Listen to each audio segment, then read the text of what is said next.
ఉంటేనే వెళ్ళాల్సిన గమ్యం వెళ్తాం. ఆత్మ సహాయం లేకుండా మనం ఏమీ చేయలేము. చూసినట్లయితే యోహాను సువార్త 16వ అధ్యాయము 12వ వచనాన్ని ఒకసారి మనం చదువుదాం. నేను మీతో చెప్పవలసినవి ఇంకనూ అనేక సంగతులు కలవు, కానీ ఇప్పుడు మీరు వాటిని సహింపలేరు. అయితే ఆయన అనగా సత్యస్వరూపైన ఆత్మ వచ్చినప్పుడు మిమ్మును సర్వసత్యంలోకి నడిపించును. ఆయన తనంతట తాను ఏమీయో బోధింపక, తనంతటికి తాను ఏమీయో బోధింపక. ఇక్కడ దేవుని వాక్యంలో రాయబడిన మాటను గమనించినట్లయితే, సత్యస్వరూపి అయిన ఆత్మ మనలోనికి వచ్చినప్పుడు మనల్ని సర్వసత్యంలోకి నడిపిస్తుందంట. దేవుని స్తోత్రం. అయితే ఇక్కడ మనం చూసినట్లయితే ఆత్మ ఈ రోజుల్లో ఎవరిలో ఉంది? పరిశుద్ధాత్మ. పరిశుద్ధాత్మకి వ్యతిరేకంగా మాట్లాడేవాళ్ళు, పరిశుద్ధాత్మని దూషించేవాళ్ళు, పరిశుద్ధాత్మని హేళన చేసేవాళ్ళు, పరిశుద్ధాత్మని అవమానపరిచేవాళ్ళు ఈరోజు చాలా మందిని మనం చూస్తున్నాం. కనుక దేవుని వాక్యంలో ఇలాగే రాయబడింది, ఆత్మ ఎప్పుడైతే వస్తుందో మనలోకి సర్వసత్యంలోకి మనం అప్పుడు నడిపించబడతాం. సర్వసత్యము అంటే ఆత్మ వచ్చినప్పుడే సత్యాన్ని గ్రహిస్తాం. ఏది సత్యమో ఏది అసత్యమో మనకు తెలియాలంటే ఎవరు సహాయం కావాలి? ఆత్మ సహాయం కంపల్సరిగా కావాలి. ఈరోజు పరిశుద్ధాత్మ సహాయాన్ని ఎంతమంది కోరుతున్నారు? నేను మీకు ఒక విషయం చెప్పాలి. ఈ సమయంలో పరిశుద్ధాత్మ దేవుడు ఇందాక నుంచి ఆ విషయాన్ని బయలుపరుస్తూ ఉన్నాడు. కుంటివాడికి ఎవరు సహాయం కావాలి? చెప్పండి. కుంటోడు ఉన్నాడు, పుట్టుక నుంచి మొదలుకొని కుంటివాడై ఉన్నాడు. తను నడవగలడా? తనకు తాను లేచి నడవగలడా? నడవగలడండి. నడవాలంటే ఎవరు కావాలి? కుంటోడు అసలు నడవగలడా? నడవలేడు. ఇద్దరు మనుషుల చేత కానీ ఒక మనిషి చేత కానీ నడిపించాలి, లేదా ఎత్తుకొని తీసుకెళ్ళాలి. అవునా? ఈరోజు చాలా మంది ఎలాగున్నారంటే, నేను భక్తిలో నడుస్తున్నాను, నేను కరెక్ట్గా నడుస్తున్నాను, పరిశుద్ధంగా నడుస్తున్నాను, పవిత్రంగా నడుస్తున్నాను అనుకుంటున్నారు, కానీ మనం కుంటోలుగా ఉన్నాం. కుంటివారితో సమానం అన్నమాట. ఎందుకంటే దేవుని వాక్యం తెలిసి పాపం చేస్తున్నారు, దేవుని వాక్యం తెలిసి పాపంలో పాల్గొంటున్నారు, దేవుని వాక్యం తెలిసి సంపూర్ణంగా దేవుని వాక్యం ఎరిగి దేవుని అద్భుతాలు ఎరిగి తిరిగి మరలా మనం పాపం చేస్తే చెప్పాలి వారు కుంటోళ్ళో కాదా? ఏమండి? దేవుని ఆత్మ మనలోకి వచ్చినప్పుడు సర్వసత్యంలోకి నడిపించును. పరిశుద్ధాత్మ దేవుడు రావాలంటే మనం నడిపిస్తా. ఆయన వస్తే ఆయన మనలోకి రావాలి, మన జీవితంలోకి రావాలి, మన కుటుంబంలోకి రావాలి. వచ్చినప్పుడు మనల్ని సర్వసత్యంలోకి నడిపిస్తాడు. ఈరోజు సత్యమేది అసత్యమేది? సత్యం చేయాల్సిన వాళ్ళు కూడా ఏం చేస్తున్నారు? అసత్యంలో నడుస్తున్నారు. చెప్పాలి. సత్యం చేయాల్సిన వారు, సత్యము మాట్లాడాల్సిన వారు ఏం మాట్లాడుతున్నారు? అసత్యం మాట్లాడుతున్నారు, అసత్యంలో నడుస్తున్నారు చాలా మంది. వారు కుంటి వాళ్ళ కాదా? చెప్పాలి. కుంటి వాళ్ళ కాదా? పోయిన సంవత్సరంలో పెరాసిస్ స్ట్రోక్ అటాక్ అవబోయింది. తెల్లారుజామున ఆదివారం అయిపోయింది, సోమవారమో ఏమో, మొత్తానికి గుర్తు నాకైతే లేదు, సోమవారమా శనివారమా ఎప్పుడన్నది. తెల్లవారుసులో ప్రార్థన ఉన్నది మాత్రం గుర్తుంది. లేచాను, ప్రార్థన చేసి 4 అయిపోయినాక సోఫా సెట్లో పడుకున్నా. మొత్తం స్టక్ అయిపోయింది. లెగ్సి కరెంట్ పోయి తిరిగి కరెంట్ వచ్చిన తర్వాత నేను ఆ సోఫా సెట్లోంచి లేకపోతున్నాను. ప్రాణం అయితే ఉంది, సజీవంగానే ఉన్నా, ప్రాణం అయితే ఉంది, కానీ కాలు దిగట్లేదు, చేతులు లేవట్లేదు, మొత్తం బాడీ అంతా స్టక్ అయిపోయింది. అప్పుడు నాకు ఎవరు సహాయం కావాలి? చెప్పాలండి. ఎవరు సహాయం కావాలి? అందుబాటులో ఉన్న నా భార్య, అందుబాటులో ఉన్న మా అన్నయ్య, మా వదిన, ముగ్గురు వచ్చారు. ముగ్గురు వచ్చి ఏమైందని చెప్పి తడుతున్నారు, కానీ కొడుతున్నారు, కానీ స్పర్శ లేదు, పని చేయట్లా. లేపారు, కూర్చోబోయి కాలు లేపెట్టు నిలబెట్టారు, లేపారు, లెగమన్నారు. లెగుస్తుంటే లెగలేక ఆపలేక కాళ్ళు ఆపుతున్నాయి, కూలబడిపోతున్నాను. ఇద్దరు పట్టుకొని 2 రెక్కలతో లేపారు, నడవమంటున్నారు. కాలు తీసి, నిజంగా చెప్తున్నాను, కాలు ఇలా తీసి ఇలా వేయలేకపోయాను. ఏమండి, ఇద్దరు పట్టుకున్నా కానీ నడవలేక వాళ్ళు నడిపించడానికి ప్రయత్నం చేస్తారు, నడవమంటున్నారు, గట్టిగా మాట్లాడతారు, నడువు నడువు నువ్వు నడవాలి, కాళ్ళు పడిపోతున్నాయి నడువు అన్నారు. ఎంత ట్రై చేసినా నడవలేకపోతున్నారు. ఇద్దరు పట్టుకున్నారు, చెరపక్క భుజం మీద తీసుకున్నారు, చేతులు లాక్కెళ్తుంటే నా 2 కాళ్ళు ఏడ్చుకుపోయింది. దేవుడి స్తోత్రం అనుకున్నాను, నా సీన్ అయిపోయింది, ఇక్కడితో లాస్ట్ అనుకున్నా. కానీ దేవుని మహాకృపను బట్టి మరలా ఆయన పని చేయాల్సి ఉంది కనుక లేపి మరలా దేవుడు నిలబెట్టాడు. ఈరోజు చాలా మంది వెర్రవీగే విషయం ఏంటంటే, వయసు ఉందని, బలం ఉందని, ఎవరు అడగట్లేదని, ఎవరు చెప్పట్లేదని, ఎవరు గద్దించట్లేదని ఇష్టానుసారంగా తిరిగామనుకోండి, ఇష్టానుసారంగా ఉన్నామనుకోండి, మనకు నచ్చిన మార్గాలు ఎంచుకొని వెళ్తున్నాం అనుకోండి, మనకు నచ్చినట్టుగా మనం ఉన్నాం అనుకోండి, నన్ను కొట్టినట్టు కనుక మిమ్మల్ని కూడా కొట్టాడు అనుకోండి, మొత్తం పడిపోతాయి. టాయిలెట్కి వెళ్తే నా భార్య గడిగా చేతులు కూడా రాలేదు, వెళ్ళిపోయిన చేతులు. బాత్రూమ్కి వెళ్తే నా భార్య తల్లి అయింది. దేవుని స్తోత్రం, హల్లెలూయా. అంటే ఈరోజు చాలా మంది ఆత్మ సహాయం అవసరం లేదనుకుంటున్నారు, దేవుని సహాయము అవసరం లేదనుకుంటున్నారు. నిజంగా చెప్తున్నాను, ఈరోజు నువ్వు నడుస్తున్నావంటే, నువ్వు క్షేమంగా ఉన్నావంటే, నువ్వు ఆరోగ్యంగా ఉన్నావంటే, నువ్వు వెళ్ళి తిరిగి ఇంటికి వస్తున్నావంటే కేవలం దేవుని కృప. ఎందుకంటే బయటికి పోయిన వాడు మళ్ళీ తిరిగి వస్తాడో రాడో తెలియని రోజుని. దేవుని వాక్యము ఒక పక్క చాలా భయంకరంగా నెరవేర్చబడుతున్నప్పటికీ కూడా, దేవుని వాక్యం ఒక పక్క నెరవేర్చబడుతూ లేఖనాలు రుజువు అవుతున్నా కూడా చాలా మంది ఎందులో ఉన్నారు తెలుసా? అజ్ఞానంలో ఉన్నారు. ఎందులో ఉన్నారు? అజ్ఞానంలో ఉన్నారు.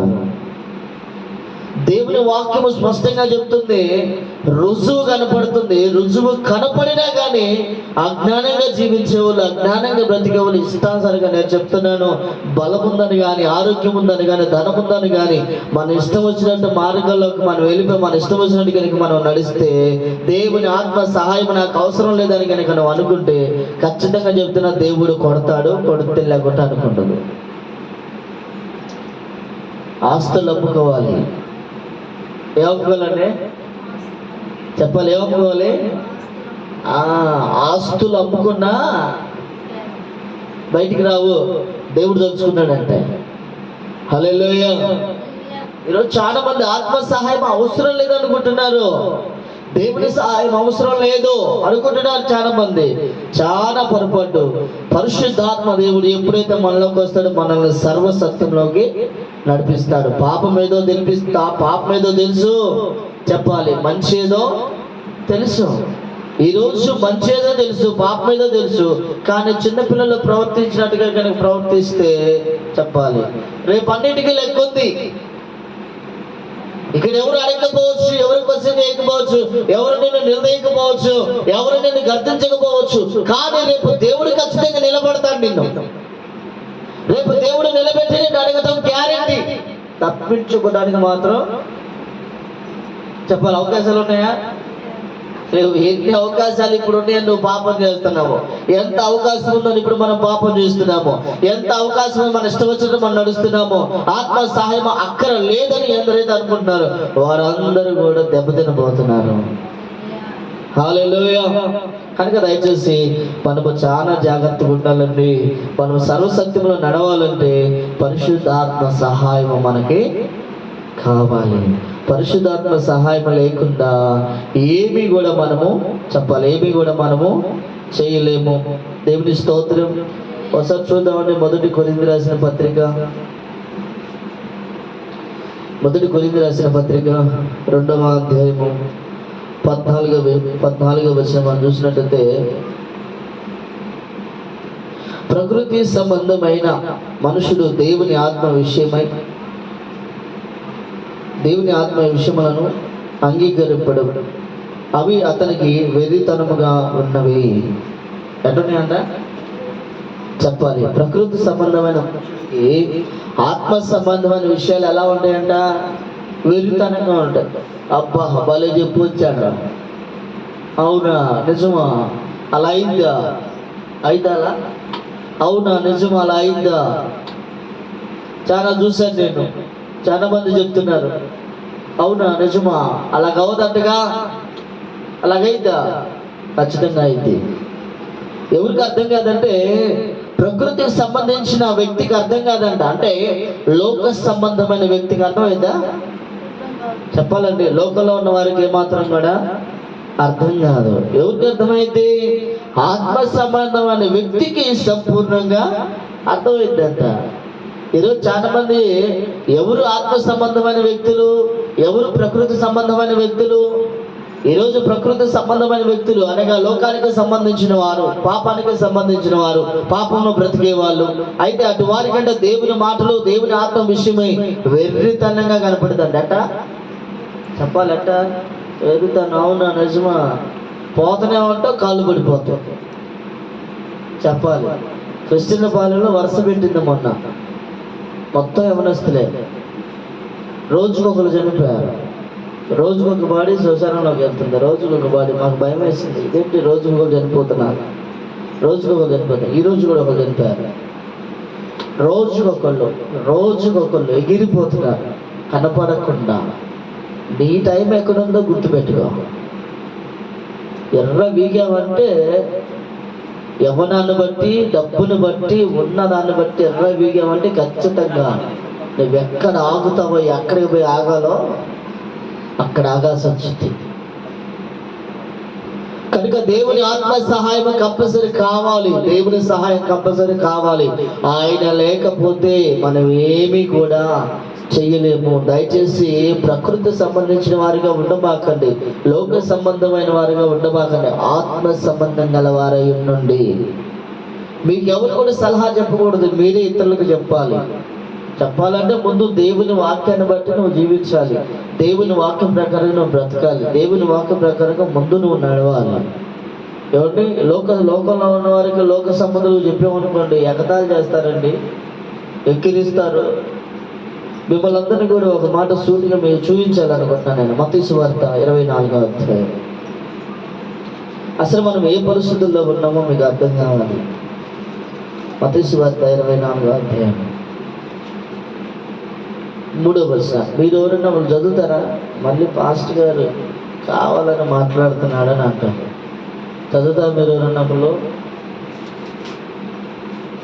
మత్తయి సువార్త 24వ అధ్యాయం 3వ వచనం. ఆయన ఒలీవ కొండ మీద కూర్చొని ఉన్నప్పుడు శిష్యులు ఆయనందుకు ఏకాంతముగా వచ్చి, ఇవి ఎప్పుడు జరుగును, నీ రాకడకు యుగ సమాప్తికి సూచనలేమి అని చెప్పగా యేసు వారితో ఇట్టనెను, ఎవడును మిమ్మల్ని మోసపరచకుండా చూచుకొనుడి.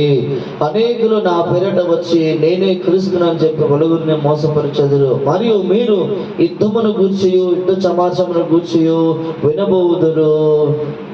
చెప్పాలి, వినబోదురు. కలవరపడకుండా చూచుకొనుడి. ఇవి జరగవలసి ఉన్నవి గనుక అంతము వెంటనే రాదు. జనం మీదకి జనము, రాజ్యం మీదకి రాజ్యము లేచును. ఇక్కడ ఎవరు లేచును? చెప్పాలి, ఎవరు లేచినాక? జనం మీదకి ఎవరు లేచారు? ఎవరి మీదకి ఎవరు లెగుతున్నారు? చెప్పండి. జనం మీదకి జనం, రాజ్యం మీదకి టీడీపీ ప్రభుత్వం, వైసీపీ ప్రభుత్వం. చెప్పాలి, ఇంకా ఉన్నాయి, ఇంకా చాలా ఉన్నాయి. అస్తం గ్లాస్ అంట పవన్ కళ్యాణ్, వదులు. వీళ్ళు కాక మళ్ళీ ఇంకా ఉన్నాయి. వీడికి వెళ్తాడని వాడు, వాడికి వెళ్తాడని నేను, ఇద్దరు కొట్టుకొని వస్తున్నారు. ఏం చేస్తున్నారు? ఇక్కడ ఏదైనా జనం మీదకి జనము, రాజ్యం మీదకి రాజ్యం. ఇవి రాకడ సూచనలు కావా? దేవుని రాకడ సమీపంలో లేదా? దేవుని రాకడ దగ్గరగా ఉందని హెచ్చరించట్లేదా? ఈరోజు మోసపోకండి అని దేవుని వాక్యం చెప్తే మనం మొదటి స్థానంలో ఉన్నాం. మోసపోవటంలో ఎక్కడన్నా మొదటి స్థానంలో. పురుషుడి విషయమై, స్త్రీ విషయమై, ధన విషయమై, ఆస్తుపాస్తుల విషయమై, అన్నదమ్ముల కాడ, అక్క చెల్లెల కాడ, భార్య కాడ భర్త, భర్త కాడ భార్య. చెప్పాలి, ప్రతి దాంట్లో ప్రతి ఒక్కరు మోసపోతూనే ఉన్నారు. దేవుని స్తోత్రం. వాక్యము నెరవేర్పులో ఉంది. మనము చాలా జాగ్రత్తగా ఉండాలి. అజ్ఞానంగా ఉండకూడదు, వెరితనంగా ఉండకూడదండి. ఎట్ట ఉండకూడదంట చెప్పాలి, వెరితనంగా ఉండకూడదు. దేవుడు రాకడికి సూచనలు ఎన్నో జరుగుతున్నాయి, ఎన్నో వింతలు జరుగుతున్నాయి. ప్రకటన గ్రంథంలో మీరు కనుక 6వ అధ్యాయం చదవండి ఖాళీ టైంలో. ప్రకటన గ్రంథం మొత్తం చదివితే చాలా మంచిది. అందులో 6వ అధ్యాయం చదవండి. 7 ముద్రల గురించి రాయబడ్డాయి. ఆ మాట చదువుతున్నప్పుడు మీరు నిద్రపోతే అప్పుడు అనండి. దేవుని స్తోత్రం. ఎంత భయంకరమైన విషయాలు ఉన్నాయో తెలుసా? కానీ ఎవరికి కూడా చెప్పాలి, దేవుడు అంటే మాత్రం ఎవరికి కూడా, దేవుని సన్నిధి అంటే ఎవరికి కూడా భయము లేనే చెప్పాలి, భయము లేనే. చాలా మందికి వెరితనం అయిపోయింది అనమాట, ఎగతాళి అయిపోయింది, వెరితనం అయిపోయింది. ఏముంది, ఎప్పుడు చెప్పే మాటే. అంటే ఒక అతను, అది నేను సువార్త ఒక అతనికి చెప్పాను, ఒక అతనికి కాదు చాలా మందికి, మరణించిన వారిలో చాలా మందికి చెప్పాను నేను సువార్త. రీసెంట్గా మరణించిన వారిలో రక్షణ పొందండి, మార్మన్స్ పొందండి, మీ టైం ఎక్కడ దాకా ఆగిపోతే తెలీదు అని చెప్పంటే ఒక అతను అన్నాడు, ఇప్పుడే రక్షణ ఏంటన్నా, పొందవచ్చులేనా, టైం ఉంది ఇంకా అన్నాడు. గట్టిగా 28 ఉంటాయేమో, 28-30 లోపే నాకు తెలిసి. ఏమండి, పురుగుల మందు ఆగాడు, కక్కిచ్చారు, ఎక్కడో కొద్దిగా ఆగింది, అంతే సంగతి. యేసు రక్తమే అయిపోయింది. ఈరోజు చాలా మంది ఎలా ఉన్నారంటే, నాకుంది, ఏముంది, బలం ఉంది, యవనం ఉంది, ఏముంది, అందం ఉంది, ఏముంది, ధనం ఉంది, ఏముంది, ఆస్తులు ఉన్నాయి. ఎట్లా చేసినా ఏం చేసినా ఎవరు కూడా ఏమి పట్టించుకొని అడిగేవాళ్ళు లేరు, క్వశ్చన్ చేసేవాళ్ళు లేరు. కానీ వాటన్నిటికీ రేపు లెక్క. ఎవడి క్రియలు వాడప్పటే పోతాయి. నీ క్రియలు నాకు రావు, నా క్రియలు నీకేమీ రావు. ఎవరు చేసుకున్న పాపం వాళ్ళదే, ఎవరు చేసుకున్న పుణ్యము వాళ్ళదే. ఈడ్చి కొడతారు రేపు అక్కడ. ఇక్కడ తిమోతి చెప్తున్న మాటలు ఎట్లా ఉంటాయంటే, మీకు కొద్దిగా ఇబ్బంది అనిపించవచ్చు, ఇబ్బందికరంగా ఉండొచ్చు నా వైఖరి, నా మాట. కానీ నిశ్చయముగా రేపు జరిగేది అదే. కరెక్ట్గా ఖచ్చితంగా లేకుండా కనుక పరలోకం దేవుడి కాడికి వెళ్ళామంట, పరిశుద్ధంగా లేకుండా కనుక దేవుడి కాడికి వెళ్ళామంట, యథార్థంగా లేకుండా దేవుడి కాడికి వెళ్ళామంట మాత్రం ఖచ్చితంగా ఈడ్చిపోతాడు. ఎక్కడ కొడతాడు? పాతాళంలోకి. ఒక అతను అంటున్నాడు, పాతాళం అంట సాతాను చేతిలో ఉందంట. హల్లెలూయా. పాతాళము సాతాను చేతిలో లేదు, ఎవరి చేతిలో ఉంది? ప్రకటన గ్రంథం 2వ అధ్యాయము 17-18 దాకా మనం చదివితే అక్కడ రాయబడతాయి. ఏమండి, పాతాళం ఎవరి చేతిలో ఉందండి? ఎవరో చేతులు ఎందుకు పెడతాడు ఆయన? అవునా కదా? దేవుని స్తోత్రం. ప్రకటన గ్రంథము 1వ అధ్యాయము 17-18 వచనాల్లో మాట రాయబడ్డది. పాతాళం యొక్క తాళపు చెవులు, మరణం యొక్క తాళపు చెవులు ఎవరి స్వాధీనంలో ఉన్నాయండి? యేసయ్య స్వాధీనంలో ఉన్నాయి. మరణం రావాలన్నా, పాతాళంలోకి వెళ్ళాలన్నా ప్రభు అనుమతి లేకుండా, ప్రభు చిత్తం లేకుండా ఎవరు కూడా వెళ్ళదు. మనం ఆరాధించే దేవుడు సామాన్యమైన దేవుడు కాదు. ఆయన పరలోకాన్ని ఒక పక్క, నరకాన్ని ఒక పక్క, రెండింటిని కూడా చూస్తున్నాడు అన్నమాట. దేవుని స్తోత్రం. పరిశుద్ధులందరికీ పరలోకము, పాపులందరికీ నరకం. ఈరోజు చాలా మంది ఎవరు చూశారు దాన్ని, ఎవరు పెట్టారు, ఎవరు పోయారు, ఎవరు చూసి వచ్చి మాట్లాడుతున్నారు అని చెప్పి అంటున్నారు చాలా మంది. లేకపోతే స్తోత్రం. ఒకళ్ళు పోయినాకుంటే చెప్పాలి, పోయినాకుంటే, లేకపోతే మంచిదే. ఒకళ్ళు పోయినాకుంటే కదా. అందుకనే నువ్వు సజీవంగా ఉండంగానే, ఆరోగ్యంగా ఉండంగానే, బ్రతికి ఉండంగానే, దేవుడికి సమయం ఇచ్చిన సమయంలోనే నువ్వేం చేయాలి తెలుసా? నిన్ను నువ్వు సరి చేసుకొని ప్రభుకి అర్పించుకోవాలి. సమయం దాటిపోతే మళ్ళీ రాదు. గుర్తుపెట్టుకో, మనిషి ప్రాణం పోయినా, సమయం పోయినా, ఒక్కసారి చనిపోతే మళ్ళీ తిరిగి రావడానికి 3 విషయాలు గుర్తుపెట్టుకోవాలి. ఒకటి, టైం పోతే రాదు, ప్రాణం పోతే రాదు, నరకాన్ని చెప్పాలి. దేవుడి కాడికి వెళ్ళిన తర్వాత చాలా మంది అంటారు మరొక జన్మ ఉందంట. ఉందా? చచ్చిపోయిన వాళ్ళకి మరొక జన్మ ఉందండి. నేను ఎంతమంది కోరిన చూడలే. మరి మా నాన్న కూడా చనిపోయాడు, మరి ఆయన ఎవరిలో జన్మించలేదు, మరి ఇంకో జన్మ ఉందంట. లేదురా నాయన, ఒక్కటే జన్మ, ఒక్కటే జీవితం, చచ్చిపోతే తిరిగి మళ్ళీ పుట్టడానికి. చాలా మంది నీచంగా మాట్లాడతాడు. కుక్కగా పుడతాడంట, కుక్కగా పుడతాడంట, దోమగా పుడతాడంట, పిల్లిగా పుడతాడంట. ఎందుకు పుడతాడండి పిల్లిగా, కుక్కగా, దోమగా? దేవుని స్తోత్రం. ఒక్కసారి ప్రాణం పోయిందంటే ఇక తిరిగి రావడానికి. గుర్తుపెట్టుకో, నీకు పెట్టిన ఆత్మ దేవుడే పెట్టాడు. అర్థమవుతుందండి? శరీరం కానీ ఆత్మ కానీ ఏది కూడా నీది మందనా.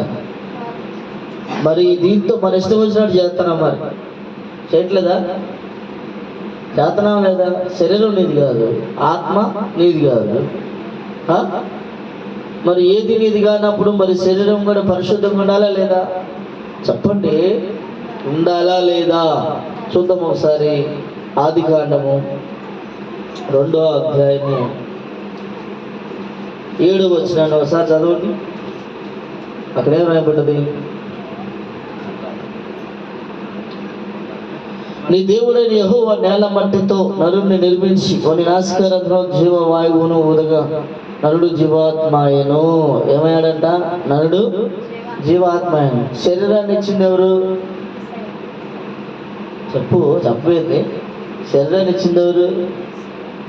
శరీరం ఎవరిది? నీది నీది కాదు. ఆత్మ ఎవరిది? నీది కాదు. ఏది నీది కాదన్నప్పుడు మనకెందుకండి? మరి ఏది నీది కాదు, ఏది నీది శాశ్వతం కాదు, ఏది నీకు మిగిలేది లేదు, ఏది నువ్వు తీసుకుపోయేది లేదు, ఏది నువ్వు కట్టుకొని పోయేది ఉందా? ఏది లేదు. చచ్చిపోతే ఉన్న చోట వదిలిపెట్టిపోవాలన్నీ. అయితే మనం గమనించాలి, ఏది మంది కాదు కనుక ఆత్మ సహాయము చేత మనము పరిశుద్ధపరచబడాలి. శరీరము ఆత్మ రెండు పరిశుద్ధం అవ్వాలి. ఏది నీది కాదన్నప్పుడు ఎందుకు మనలే కదా? మనం ఎందుకండి ఎంతలో ఉండాలో అంతలోనే, ఎంత మటుకు జాగ్రత్తగా ఉండాలి అంత మటుకు జాగ్రత్తగా ఉండాలి. శరీరం కూడా అపవిత్రం అవ్వకూడదు. రహస్యం ఉంది, గుర్తుపెట్టుకోండి. రహస్య పునరుద్ధానంలో ప్రాణంతోనే ఎత్తబడాలంటే, జీవంతో బ్రతుకుండంగానే ఎత్తబడాలంటే నీ శరీరం పరిశుద్ధంగా ఉంటేనే రహస్య పునరుద్ధానంలో నువ్వు ఎత్తబడతావు.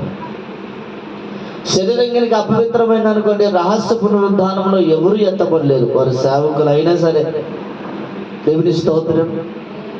కనుక దయచేసి దేవుని వాక్యాన్ని మనం చాలా జాగ్రత్తగా పాటించాలి. వెర్రితనంగా ఉండకూడదు, అజ్ఞానంగా ఉండకూడదు. దేవునికి వ్యతిరేకమైన విషయాలు ఏవి కూడా మనము చేయకూడదు. దేవునికి ఇష్టంగా మనం ఉండటానికి ప్రయత్నం చేయాలి. దేవునికి నచ్చే విధంగా ఉండటానికి మనము ప్రయత్నం చేయాలి. కానీ ఈరోజు చాలా మంది దేవునికి ఇష్టము లేకుండా ఇష్టం లేని పనులు చేస్తూ ఎవరంటే దేవుని గాయపరిచేవారు అనేకులు, చెప్పాలి, దేవుని గాయపరిచేవారు అనేకులు ఉన్నారు. కనుక ఈరోజు మనం ఆ స్థానంలో ఉన్నామా? దేవుని గాయపరిచేవారిగా మనం ఉన్నామేమో ఒకసారి మనకు మనమే పరీక్షించుకోవాలి. 2వ కొరింథీ రాసిన పత్రిక 2వ కొరింథీ 4వ అధ్యాయము మనం చూసినట్లయితే 3వ వచనం. మా సువార్త మరుగు చేయబడిన ఎడల నశించున్న వారిని విషయంలోనే మరుగు చేయబడుచున్నది. దేవుని స్వరూపమైన క్రీస్తు మహిమను కనపరుచును. సువార్త ప్రకాశమైన వారికి సువార్త ప్రకాశము వారికి ప్రకాశమునకును ప్రకాశింపబడుకున్నట్టు నిమిత్తము ఈ యుగ సంబంధమైన దేవత అవిశ్వాసులైన వారి మనోనేత్రములకు గుడ్డితనమును కలుగజేసాను. దేవుని స్తోత్రం. ఇక్కడ వాక్యం రాయబడి ఉంది. ఈరోజు సువార్త చెప్పకపోతే, సువార్త ప్రకటించబడకపోతే సహజంగా అనేక మంది నశించిపోతారు. దేవుని వాక్యము విత్తబడకపోతే, దేవుని వాక్యం చెప్పకపోతే దేవుని వాక్యము ప్రకటించబడకపోతే చాలా మందికి నష్టం జరిగే అవకాశం ఉంది, మరుగు చేయబడితే. అయితే ఇక్కడ సువార్త ప్రకటిస్తున్నప్పటికీ, సువార్త బోధిస్తున్నప్పటికీ, సువార్త విషయంలో అనేక మంది దైవజనులు తిన్నా తినకపోయినా, ఉన్నా లేకపోయినా ప్రయాసలు దేవుని సువార్తను ప్రకటిస్తున్నప్పటికీ కూడా దాని యొక్క ప్రకాశం అంట నిశ్చయముగా మనుషులకు కనపడకుండా, ఎవరికండి చెప్పాలి, సువార్త యొక్క ప్రకాశము కనపడకుండా దాని నిమిత్తము ఈ యుగ అంటే ఈ లోక సంబంధమైన దేవత, ఈ యుగ సంబంధం అంటే భూలోక సంబంధించిన దేవత అంట ప్రతి ఒక్కరు ఎవరంటే వారు అవివిశ్వాసులు ఉంటాయి, విశ్వాసులు కాదు కానీ అవివిశ్వాసులైన వారి మనోనేత్రములకు గుడ్డితనము కలుగజేశారు. విశ్వాసులకు ఏమవుతుంది? తేటగా కనపడుతుంది.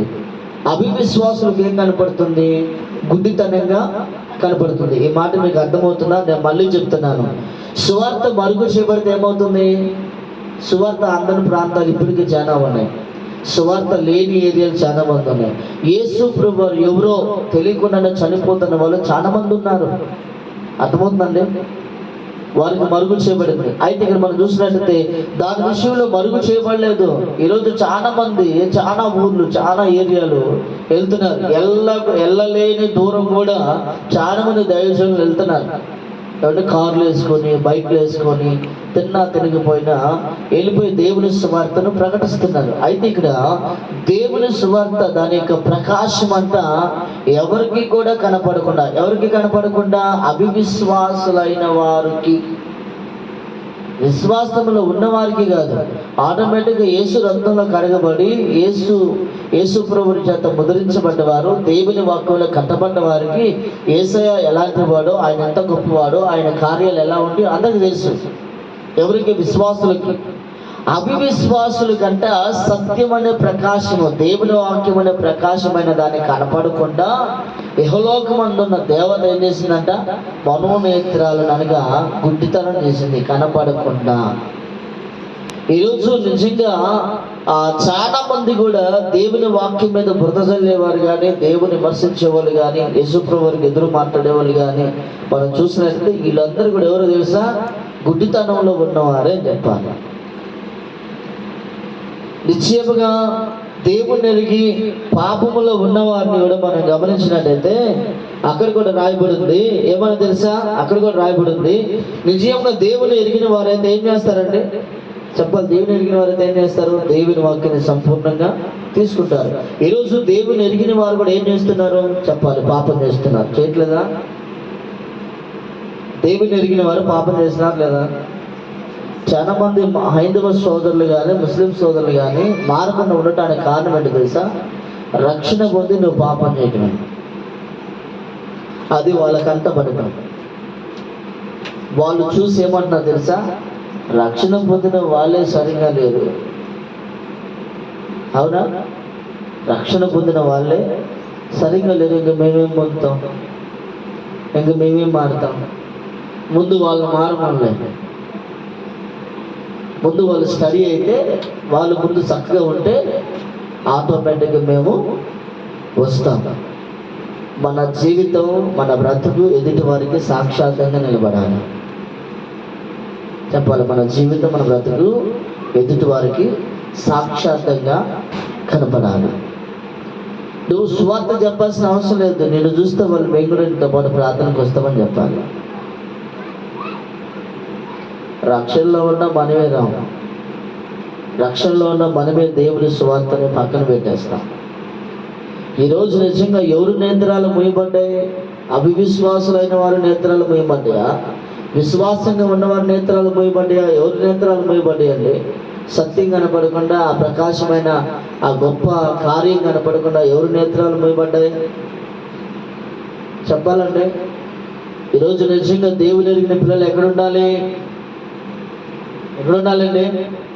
రక్షణ పొందిన ఎక్కడుండాలి? చెప్పాలి, ఎక్కడుండాలి రక్షణ పొందిన వాళ్ళు? ఎక్కడ? దేవుని సన్నిధిలో ఉండాలి. ఎక్కడున్నారు? ఎక్కడున్నారు మిగతా వారు? అంటే కొందరేనా? మీరేనా? ఇంక లేరా? అంటే ఇప్పుడు వాళ్ళకి ఏమీ అర్థం కాకుండా చేసింది ఇహలోకమందున్న దేవత, సువార్థాన్ని ప్రకాశమైన విషయాన్ని చెప్పాలి. ఇహలోకమందు దేవత ఏం చేసిందంట? గుడ్డితనం చేసిందంట. మనోనేత్రాలు గుడితనం చేసిందంట. గుడితనం అవ్వకూడదు, గుడ్డివాడు ఉండకూడదు. బైబిల్ గ్రంథంలో మనం చూసినట్టయితే ఒక గుడ్డివాడు ఉన్నాడు. శిష్యులు యేసు ప్రభువుని అడుగుతున్నారు, వీడు గుడ్డివాడే పుట్టడానికి వీడు పాపం చేశాడా, లేకపోతే వీడి కన్నవారు పాపం చేశారా? పుట్టిన పిల్లల గనక అంగవాక్యం గనక సరిగ్గా లేక, కాళ్ళు చేతులు అన్ని కూడా అవయవాలన్నీ సరిగ్గా లేకుండా ఏదన్నా కొంచెం లోపంతో పుట్టారనుకోండి, ఏమంటారు? చెప్పలేమంటారు? పుట్టిన పిల్లలు సరిగ్గా పుట్టకపోతే, పుట్టిన పిల్లలు చక్కగా లేకపోతే ఏమంటారు? సహజంగా, ఒరే వీడు ఏదో పుట్టాడంటే వీళ్ళు తల్లిదండ్రులు ఏదో చేసి ఉంటారా? వాళ్ళ పాపమే. చాలా మందికి అర్థం కావట్లే, నువ్వు చేసే పాపమే నీ పిల్లలకి శాపం. ముందుంది, ఇంకా ముందుంది. చెప్పరా మాట? ముందుందంట ముసళ్ళ పండుగ,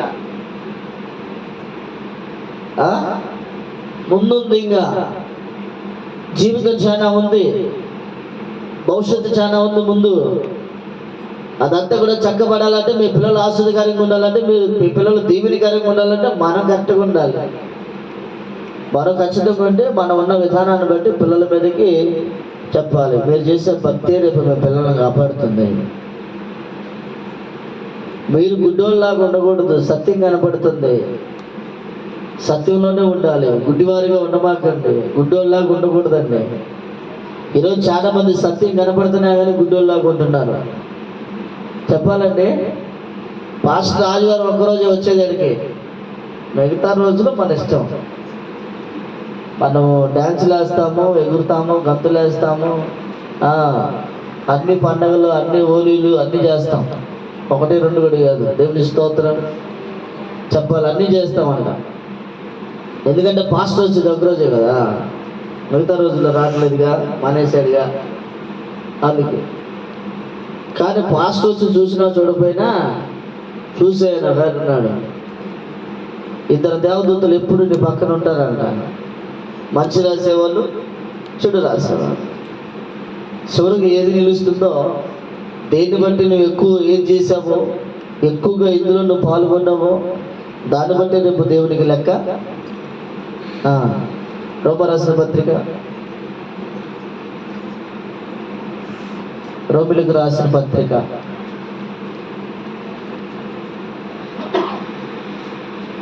12వ అధ్యాయము 2వ వచనం ఒకసారి చదవాలి. మీరు ఈ లోక మర్యాదను అనుసరింపక ఉత్తమమైన, అనుకూలమైనను సంపూర్ణమైనను దేవుని చిత్తం ఏదో పరీక్షించి తెలుసుకునడి. చెప్పాలి, దేవుని చిత్తం ఏదో పరీక్షించి తెలుసుకున్నట్లు మీ మనసును మరి నూతన మగుట వలన రూపాంతరము పొందుడి. దేవుని స్తోత్రం. ఇక్కడ దేవుని వాక్యంలో స్పష్టంగా రాయబడి ఉంది, ఈ లోక మర్యాద చొప్పున అనుసరింపక. ఏ లోక మర్యాద చొప్పున? చెప్పాలండి, ఏ లోక మర్యాద చొప్పున? లోక సంబంధం అనుకున్న మర్యాదలు ఉన్నాయి, వాటిని బట్టి మీరు నడవకూడదు, వాటిని బట్టి మీరు జీవించకూడదు, వాటిని బట్టి మీరు బ్రతకూడదు. ఈ లోక సంబంధమైన మర్యాద చొప్పున అనుసరింపక, వాటిని బట్టి నడవక. మనం రక్షణ తీసుకున్నాము, మన కులంలో ఏదైనా ఫంక్షన్ అయితే, ఏదైనా భోజనాలు అయినా, కులంలో ఏదైనా ఫంక్షన్ అయినా మనం అక్కడ మన డబ్బులు కూడా వెళ్ళకూడదు. దేవుని స్తోత్రం. మనకు సంబంధించిన ₹1 కూడా అందులో కలవకూడదు. వింటున్నారా? ఈ లోక సంబంధమైన ఆచారం ఏంటి, ఈ లోక సంబంధమైన పద్ధతులు ఏంటి? ఎదురు చూడటం కానీ, లేదంటే అమావాస్య చూడటం కానీ, లేదంటే గురుకులు ఉన్నాయి, పిల్లటికి రావాలంటే ఏ రోజు చూడటం కానీ, లేదంటే కొన్ని కొన్ని పండుగలు ఉంటాయి, చేయకూడని పండుగలు కూడా ఉన్నాయండి కొన్ని. గుడితోనూ వీటితో ఏ సంబంధం? ఎప్పుడైతే రక్షణ పొందామో లోక సంబంధమైన ఆచారాలకి దేవుడికి ఎటువంటి సంబంధం ఉండకూడదు. రక్షణ పొందినాక, పొందక ముందు నీ ఇష్టం. అర్థమవుతుందండి? ఈరోజు లోక మర్యాద చొప్పున నడిచేవాళ్ళు, దాన్ని అనుసరించేవాళ్ళు ఎందరో ఉన్నారు, ఎవరు చూడట్లేదుగా. పసుపు రాసుకోవచ్చండి, రాసుకోవచ్చా? పసుపు, బొట్టు, పూలు చెప్పాలి. ఎన్నించాడు దాకా నుంచి దాకా బైబిల్ ఏం చెప్తుంది తెలుసా? బయట అలంకరణ నీకు చెప్పాలి. బయట అలంకరణ ఉండొచ్చా? సింపుల్గా ఉండాలంట. మొట్టమొదటిలాగా దేవుడు కూడా ఉండమని చెప్పలేదు.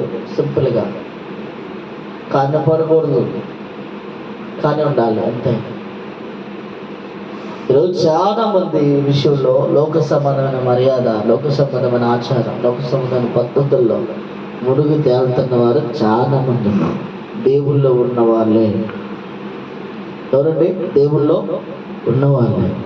ఒకసారి ఆలోచన చేయాలి. నిశ్చయముగా రేపు దాన్ని బట్టి కూడా మనం ప్రభు సన్నిధిలో నిలబడాల్సి వస్తుంది. కాబట్టి దేవుని చిత్తం మీద ముందు పరీక్షించండి. వీటన్నిటిని వదిలిపెట్టండి. ముందు దేవుడి చిత్తం ఏంటి, దేవుడి ఉద్దేశం ఏంటి, దేవుడి ప్రణాళిక ఏంటి, నీ పట్ల, నీ కుటుంబం పట్ల దేవుడి ప్రణాళిక ఏంటి, నీ పట్ల దేవుడి చిత్తం ఏంటి, నువ్వు ఎలా ఉండాలనుకుంటున్నాడు దేవుడు. మీకు లాస్ట్ ఒక మాట చెప్పి ముగిస్తాను నేను. ఒక ఏమంటే వ్యభిచారం చేస్తుందంట. చేస్తూ కొన్ని లక్షలు సంపాదిస్తుందంట, లక్షల కోట్లు సంపాదిస్తుందంట. సముద్ర తీరమున నులుపోగు లేకుండా సముద్ర తీరమున నిలబడుతుందంట. ఆవిడ జస్ట్ చూసి రావడానికి కొన్ని లక్షల డబ్బులు ఇచ్చొస్తానంట. అంత అందంగా ఉంటుంది. అయితే ఆమె కాడికి దేవుని స్వార్థ బయలుదేరింది. యేసు ప్రభు ఒక వ్యక్తి కాడికి వచ్చి ఆమెకెళ్ళి నువ్వు స్వార్థ ప్రకటించాలన్నాడు. అయ్యా ఆమె నగ్నంగా ఉంటుంది, నేను ఆమె కాడికి వెళ్ళలేను, స్వార్థ చెప్పలేను అంటే, నువ్వు వెళ్ళి చెప్పాలన్నాడు. సరే వెళ్ళాడంట. వెళ్ళి ప్రభు నీతో మాట్లాడుతున్నాడు, నువ్వు ఆ పాపాన్ని వదిలిపెట్టి ప్రభు వైపు తిరుగు, లేకపోతే నీకు ఇబ్బంది జరిగింది, కీడు వస్తుంది, నువ్వు మరణించే అవకాశం ఉంది అని చెప్పాడు. నీలాంటి వాళ్ళు చాలా మంది చూసానులో బాగుందంట. నీలాంటి వాళ్ళని చాలా మందిని చూసేలా బాగుందంట. పాపం ఆయనకి ఏమో అర్థం కాక తలదించుకొని వచ్చి దేవుడితో చూస్తున్నాడు, నేను వెళ్ళాన్నాగా నువ్వు బొమ్మన్నావు, వెళ్తావు ఆ మాట అంటే, నీలాంటి వాళ్ళు చాలా మంది చూసాను పోవాలి అని బాధపడుతూ ప్రార్థన చేస్తుంటే ప్రభువే దర్శించాడండి. ఆమె నాకు మరితే నువ్వు ఎందుకు అలా ఉంటున్నావు, అలా ఉండొద్దు, పాపాన్ని వదిలిపెట్టు, పాపాన్ని విడిచిపెట్టి నాలోకి రా, నీకు మంచి జీవితాన్ని, ప్రశాంతతను, నెమ్మదిని ఇస్తాను, నా రాజ్యంలో నీకు చోటిస్తాను, నువ్వు ఆ పాపాన్ని వదిలిపెట్టి రమ్మని దేవుడు పిలిచాడంట. పిలిస్తే సరే ప్రభు వస్తాను, కానీ ఒక్కసారి నేను వదిలేసిన నా కాడికి ఎందరైతే వచ్చారో, ఎందరితో అయితే నేను ఉన్నానో వారందరినీ ఒకసారి పిలువనంపి, వారందరితో ఒకసారి నేను మాట్లాడి, వారందరితో ఒకసారి నేను నడిపి తిరిగి వచ్చి నీలో ఉండిపోతాను ఇంకా అన్న. ఏసా మాట చెప్పి వెళ్ళిపోయాడు. ఇక బయలుదేరింది. కారు వేసుకొని ఒక్కొక్కరిని కలుస్తూ ఒక్కొక్కరిని కలవడానికి బయలుదేరింది. డైరీలో రాసిందంట ఏమని, నేడే రక్షణ దినము, నా రక్షణ నేడే అని రాసుకొని ఆ డైరీ పక్కన పెట్టి పోతుంటే ఒక్కసారిగా బండి వచ్చి గుద్దేసింది. ఆవుతున్న కారులోంచి రక్తపు ముద్దై బయటపడి తన్నుకుంటుండగా తలకాడ డైరీ పడి ఓపెన్ అయిందంట. నేడే రక్షణ దినము అని ఆమె రాసిన మాట కనపడిందంట. హెచ్చరించినా కానీ, చెప్పినా కానీ పాపం చేస్తే, హెచ్చరించినా పాపం చేస్తే, గద్దించినా పాపం చేస్తే ఏమవుతుంది? సామెతల గ్రంథంలో మీరు విన్నారా? 1వ అధ్యాయం ఒకసారి చదువుకొని మీరు ఇంటికి వెళ్ళిన తర్వాత సామెతల గ్రంథంలో 1వ అధ్యాయం మొత్తం కంప్లీట్గా చదవండి, మీకు అర్థమైంది. అక్కడ ఎన్నిసార్లు గర్జించినను లోబడకపోతే అకస్మాత్తుగా మరణం, చెప్పాలి, హఠాత్తుగా వస్తుందంట మరణం, ప్రమాదం ఒకేసారి వచ్చి పడుతుందంట. సామెతల గ్రంథము 27వ అధ్యాయము 29వ వచనం, సామెతలు 27వ అధ్యాయంలో మొదటి భాగంలో రాయబడి ఉంది. సామెతలు 29వ అధ్యాయంలో కూడా మొదట్లోనే రాయబడి ఉంది. ఎన్నిసార్లు గద్దించినాను, ఎన్నిసార్లు హెచ్చరించినాను చెప్పాలి. వినకపోతే ఏమవుతుంది? హఠాత్తుగా మరణిస్తారు. చాలా మంది అనుకుంటారు, ఈ నెల ఆగి తీసుకుందాంలే బాప్తీసం, ఈ 2 నెలలు ఆగి తీసుకుందాంలే బాప్తీసం, ఈ సంవత్సరం పోనీ, ఈ సంవత్సరంలో బాగా తాగాల్సిన తాగి, తినాల్సిన తిని, తిరగాల్సిన తిరిగి, గడపాల్సిన వాళ్ళతో గడిపి, చెప్పాలి, భయంకరమైన పాపం చేసి అప్పుడు వచ్చి ప్రభు నా పాపాలు క్షమించని చెప్పి నువ్వు రక్షణ తీసుకుంటావు, మంచిది, అందరితో తుడుచుకోపోతాయి అన్ని. కానీ ఈ లోపే అవి చేస్తున్నప్పుడే నీ ప్రాణం పోతాయి. రేపు తీసుకుందాంలే, ఎల్లుండి తీసుకుందాంలే, 1 నెల తీసుకుందాంలే, సంవత్సరాలు తీసుకుందాంలే, లేదా 2 నెలలు తీసుకుందాం అనుకుంటున్నప్పుడు నువ్వు అలాగ అనుకుని కనుక పాపంలో పాల్గొని ఆ పాపం చేస్తున్నప్పుడు కనుక ప్రాణం పోయిందనుకో, ఏమైంది? ఎక్కడుంటా? అలాగే ఒకతను అనుకున్నాడంటే బైబిల్లో, నా ప్రాణమా తిను తాగు సుఖించు అన్నాడంట. పిచ్చోడా, ఇప్పుడే నీ ప్రాణం అడుగుతున్నాను అన్నాడంట. ఏమన్నాడు? నా ప్రాణమా, చెప్పాలి, బాగా తాగి తిని సుఖించు. ఏమవ్వాలంట? నా ప్రాణమా బాగా తాగు తిని సుఖించు అన్నాడంట. ఎర్రివాడ, ఈ రాత్రి నీ ప్రాణం అడుగుతున్నాను రా, నీ ప్రాణం ఇచ్చే ఈ రాత్రి అని దేవుడు అడిగాడంట. వచ్చి ఈ రాత్రి వచ్చి ప్రాణం తీసుకుని పోయాడు. ఏమైపోయింది అంతా? చెప్పండి, ఏమైపోయింది? ఏమి అలా మొత్తం ఎక్కడిదక్కడే. పేదలాజరేమో పరలోకము, చెప్పాలి, ధనవంతుడేమో పాతాళానికి. పేదలాజరు నిశ్చయముగా దేవుని రాజ్యంలోకి వెళ్ళిపోయాడు. చెప్పాలి, తన సోదరుడు అయిన ధనవంతుడు మాత్రం ఎక్కడున్నాడంట? నరకానికి లాక్కుని పోతున్నాడంట. వేయటానికి ఏతంటే అన్నాడంట. ఆ సన్నివేశం చూసి, అబ్రహామా అబ్రహామా, ఇదిగో నీ గుడిపాసాను ఉన్నా, ఇక నా సోదరుడు ఏలుతో చిటికని ఏలుతా అంటే సల్లార్చాలంట. ఏంటిది? చెప్పాలి, ఇటువారు అటు కానీ ఇటువారు అటుపోవడానికి కానీ మధ్యలో పెద్ద అగాధం ఉంది రావడం.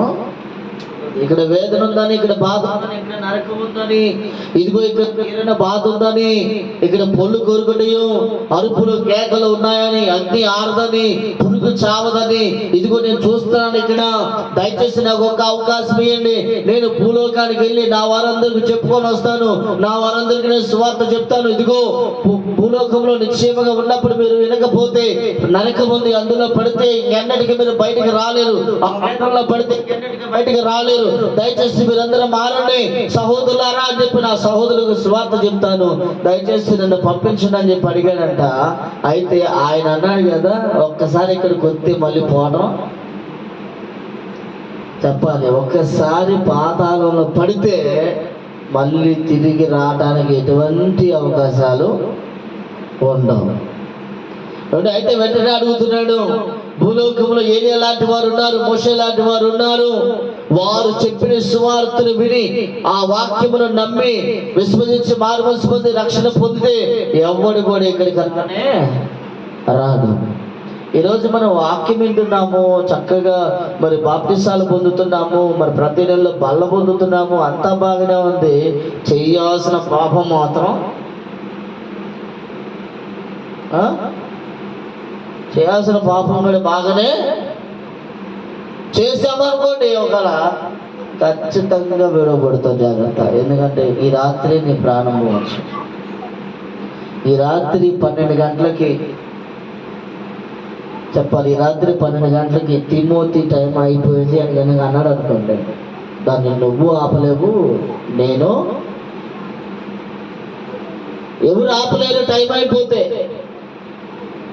చాలా మంది అనుకుంటారు, రాత్రి చూశాను, రాత్రి వాక్యం చెప్పి వెళ్ళాడు, ఇక్కడ చనిపోయాడా అంటారు. మీరు నాకు అలా జరిగితే మీ విషయంలో నేనే ఉంటాను తెలుసా, మీకు జరిగితే రాత్రి వచ్చాక వాక్యం వెళ్ళిపోయింది, నేను పాపం గురించి బాగా గట్టిగా చెప్పాను చేయొద్దని, అరే నేను చనిపోయిందా అని నేను అంట, మీరు ఎవరైనా చనిపోతుంది.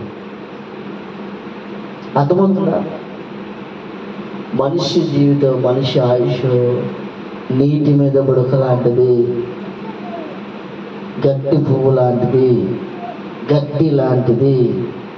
యెషయా గ్రంథం రాయబడింది స్పష్టంగా, మనిషి ఆయుష్ గట్టి పువ్వు లాంటిది. గడ్డి ఎండిపోతుందంట, గడ్డి ఎండిపోతే పువ్వు ఏమైపోద్దండి? ఏమైంది? చల్ల పెట్టుకుంటారు కదా పూలు, పెట్టుకొని చల్లారి పొద్దున చూస్తే ఏమైపోతుంది? ఎందుకని? వాడు పోకూడదు, మరి అంతే ఉండాలి. అంతే ఉంటే మనం కూడా పాపం చేయొచ్చు, కానీ అంతే ఉండదు. ఖచ్చితంగా చెట్టు నుండి వేరైంది ప్రతిది ఏదైనా సరే ఎండిపోవాల్సిందే. అనగా పాపంలో ఉన్నవారు ఖచ్చితంగా ఎండిపోతారు, పాపంలో ఉన్నవారు ఖచ్చితంగా నరకానికి గురవుతారు. దయచేసి పాపం అంటే ఏదో చేస్తే పాపం కాదు. మీరు అనుకుంటున్నారా ఏదో చేస్తే పాపం అని? దేవుని సమయం దొంగిలించడం, అవునా? దేవుని సన్నిధికి రాకుండా దేవుని సమయాన్ని దొంగిలించడమే ప్రధానమైన పాపం. సువార్త ఎదుటి వారికి చెప్పకపోవటమే పాపం. నీకు తెలిసిన సత్యం ఇతరులకు బోధించకపోవటమే పాపం. ఏదో చేస్తే పాపం కాదు, గుర్తుపెట్టుకోండి. ఆకలితో వచ్చిన వాడికి అన్నం పెట్టకపోవడం పాపం. తెలుసా నీకు? యేసుప్రభు చెప్పాడు, నేను ఆకలితో వస్తే మీరు నాకు అన్నం పెట్టలేదు, దాహంతో వస్తే మీరు నాకు నీళ్ళు ఇవ్వలేదు, అందుకే నేను హౌస్ విజిటింగ్ మానేసి ఇక్కడ మంచి నీళ్ళు కూడా ఈరోజు ఏవేరు ఇక్కడ చెప్తున్నాను పబ్లిక్గా, ఇక్కడ మంచి నీళ్ళు కూడా ఎవరు, అందుకే హౌస్ విజిటింగ్ మానేసాను. భయం లేదు, ఏమని ఒక క్రమం లేదు, పద్ధతి లేదు. అందుకే హౌస్ విజిటింగ్ బుధవారం ప్రేయర్ అన్ని ఆడికాడికి ఆపేసి ఒక ఆదివారం వస్తాం. మీరు క్రమంగా ఉంటే మీరు నేను కూడా నాకు బలపరచాలని, ఇంకా స్టడీ చేయాలని, ఇంకా మిమ్మల్ని బలంగా ముందుకు తీసుకెళ్ళాలని నాకు ఆశ ఉంటుంది. మంచినీళ్ళు కూడా అడిగి తీసుకోవాలి. ఒకప్పుడు అడిగే పని లేదు, ఒకప్పుడు ఒక సంవత్సరం కూడా కాలేదండి, ఒక 6 నెలల నుంచి ఇట్లా తయారయ్యారు. 6 నెలలు బ్యాక్ ఎలా ఉన్నారు మీరు? ఏమంటే చెప్పకుండా ఇవన్నీ కూడా చాలా గొప్ప విషయాలు. రాగానే గడగడలాడతా, రాగానే చేరేయటం కానీ, మంచినీళ్ళు ఇవ్వటం కానీ, పలకరించడం కానీ, పరిచయం చేయటం కానీ, ఓడవటం కానీ, పట్టలేయటం కానీ. ఆడపిల్లలే, మగపిల్లల సంగం చెప్పట్లా, ఇక్కడ వాళ్ళే. ఇప్పుడు ఫోన్ చేస్తే ఫోన్లు కూడా ఎత్తట్లా. నువ్వు పలకరింపు దాకపోయావు, ఫోన్లు చేస్తే ఫోన్లు కూడా వాడితే మనకేం పని? రోగం వచ్చినప్పుడు కదా పని, దెయ్యాలు పెట్టినప్పుడు కదా పని, సమస్య వచ్చినప్పుడు కదా పని. అంతేనండి, అది సంఘ క్రమం మాత్రం అదే సంఘ క్రమం కానే కాదు. మనమంతా ఒకే కుటుంబం, ఆ సంగతి మీరు మర్చిపోతున్నారు. మనమంతా ఒకటే, మనమంతా ఒకే రక్తంలో, యేసు రక్తంలో కడగబడ్డాం. మనమంతా ఒకే వాక్యాన్ని బట్టి ఆహారమైన దాన్ని తీసుకుని మనం బ్రతుకుతున్నాం. గుర్తుపెట్టుకోవాలి. మీరు దైవజనులు ఎంత ప్రేమిస్తామో, దేవుని పిల్లల్ని ఎంత ప్రేమిస్తామో, ఖచ్చితంగా అంత ఆశీర్వాదం దీవెన వచ్చి తీరాల్సిందే, వచ్చి తీరాల్సిందే. ఈరోజు మనం ఆశీర్వదకరంగా దీవెనకరంగా ఉండడానికి కారణం దేవుని ప్రేమించడం వల్లనే, దేవుని పిల్లలను ప్రేమించడం వల్లనే. ఈరోజు ఆశీర్వాదం లేకుండా, దీవెన లేకుండా ఉన్నామా? ఖచ్చితంగా దేవుని పిల్లల విషయమై, ఎదుటి వారి విషయమై మనము కఠినంగా ఉండటం ద్వారా వచ్చేది నష్టమే కానీ లాభం మాత్రం రాదు. గుర్తుపెట్టుకోండి. ఎప్పటికైనా మీరు మాకు ఇవ్వట్లేదు, మీరు మాకు ఇచ్చారంటే దేవుడికి ఇచ్చినట్టే, దేవుడికి అప్పించినట్టు అంట. ఏమిచ్చినట్టు? ఒకప్పుడు ప్రేమలు, ఒకప్పుడు ఆత్మీయత, ఒకప్పుడు ఆశ, ఒకప్పుడు ప్రయాస, ఒకప్పుడు ఉన్న ఎదురు చూపు. ఈరోజు లేదండి. ఈ ప్రాంతంలో చచ్చిపోయారు, బతుకున్నారని పేరే కానీ చచ్చిపోయి ఎండిపోయారు అందరు. మళ్ళీ వేసే ఒకసారి తగిలిస్తే కానీ రావాలి మొత్తం. దేవుని స్తోత్రం, హల్లెలూయా. ఆయన తెగులు తగిలిస్తాడో లేదంటే మేలు తగిలిస్తాడో నాకు తెలియదు, కానీ ఒకసారి మాత్రం తగులయ్యా అని చెప్తున్నా. ఎట్టొచ్చి తగులుతాడు, ఎట్ట తగులుతాడు నాకైతే మాత్రం తెలియదు. కనుక దయచేసి మనం గమనించాలి, దేవుని ప్రణాళికలో దేవుని చిత్తంలో ఉండండి. దేవుడి ప్రణాళిక ఏంటో తెలుసుకోండి, దేవుని ఉద్దేశం ఏంటో తెలుసుకోండి. మీ పట్ల దేవుడి ప్రణాళిక, దేవుని ఉద్దేశం ఎప్పుడైతే మీరు సరిగా చేస్తారో, ఆత్మ సహాయాన్ని ఎప్పుడైతే కోరుతారో, ఖచ్చితంగా మనము ఆస్వాదించబడతాం, దీవించబడతాం, మేలు జరుగుతాం. మీకు విషయం అర్థం కావట్లేదు. మీ వెనక ఉన్న వాళ్ళు ఆస్వాదకరంగా ఉండాలంటే ముందు మీరు ఖచ్చితంగా ఉండాలి. నా బాధ అది. మీ వెనక మీ పిల్లలు ఉన్నారు, మీ వెనక మీ కుటుంబం ఉంది, మీ వెనక మీ అన్నదమ్ములు ఉన్నారు, మీ వెనక మీ తల్లిదండ్రులు ఉన్నారు. వాళ్ళందరూ సేఫ్ జోన్లో ఉండాలంటే, వాళ్ళందరూ ఆసక్తికరంగా ఉండాలంటే ఖచ్చితంగా మీరు కరెక్ట్గా ఉండి తీరాల్సిందే. లేకపోతే మీరే ఇబ్బంది పడతారు. నేను ఇంత కఠినంగా మాట్లాడడానికి కారణం, మీ మీద నాకు ఎటువంటి కక్ష కానీ ఎటువంటి భేదం కానీ లేదు. కేవలం మీరు పరిశుద్ధంగా ఉండాలని, దేవుళ్ళు ఖచ్చితంగా నిలవాలని ఆశ తపన తప్ప రెండోది మాత్రం కానే కాదు. దయచేసి నేను మిమ్మల్ని ఇబ్బంది పెట్టుంటే క్షమించండి. ఈ యొక్క వాక్యం ఆస్వాదించబడిన గాక. ఆమెను ప్రార్థించడం అందరం.